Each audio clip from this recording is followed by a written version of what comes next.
देखिए सामान्यतः तो मैंने आपको बताया भी है और मेडिकल साइंस में भी ये कहा गया है कि अगर आपका TSH लेवल बढ़ा हुआ है तो आप हाइपो की श्रेणी में आते हैं और आपको उसका ट्रीटमेंट यानी आपको थायराइड लेने की जरूरत पड़ती है। लेकिन अगर आप अपना थायराइड नेचुरल रिवर्स करना चाहते हो तो सबसे पहले उन लोगों के लिए जो लोग प्राइमरी यानी कि फर्स्ट टाइम जिन्होंने को ये डायग्नोस हुआ है कि वो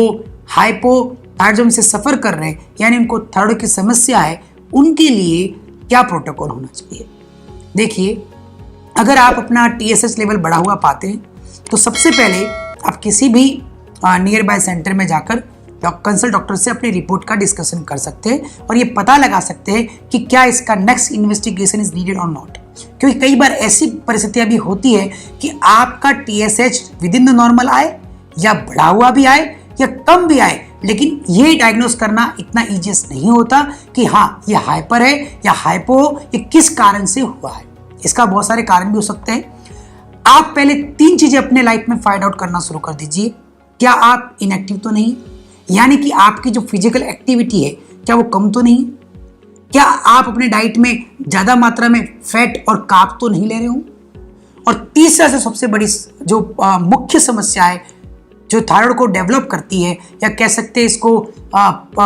एलिवेट करती है, तो वो है आपका मेंटल हेल्थ यानी कि आपकी साइकेट्रिक हेल्थ। अगर आप स्ट्रेस, डिप्रेशन जैसी परिस्थितियों से गुजर रहे हो, एंजाइटी जैसी परिस्थितियों से गुजर रहे हो, इंसोम्निया जैसी परिस्थितियों से गुजर रहे हो, तो हो सकता है कि आपको थायराइड डेवलप हो सकता है।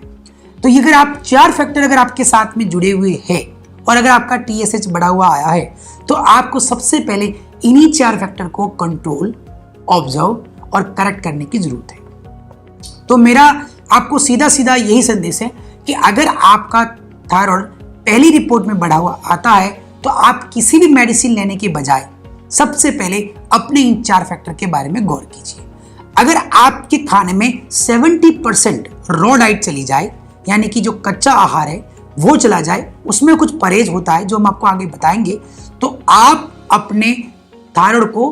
कंट्रोल भी कर सकते हो और करेक्ट भी कर सकते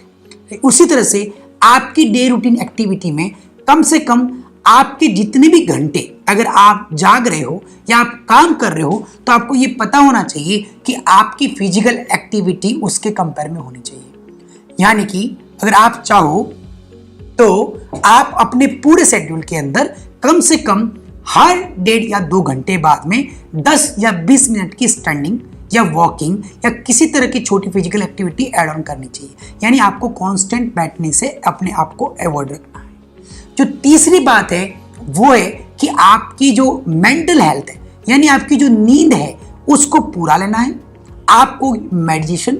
या योगा के थ्रू अपने साइकेट्रिक इश्यूज को रिजॉल्व करना है, यानी आपको अपना स्ट्रेस अपने पर हावी नहीं करना है। आपको एंजियस बनने के बजाय अपनी सिचुएशंस के लिए सॉल्यूशन लाकर उसको फेस करने की कोशिश करनी है ताकि आपको थायराइड जैसी समस्या नहीं। मैं ये सब इसलिए बता रहा हूँ कि वेल क्योर का भी एक थीम है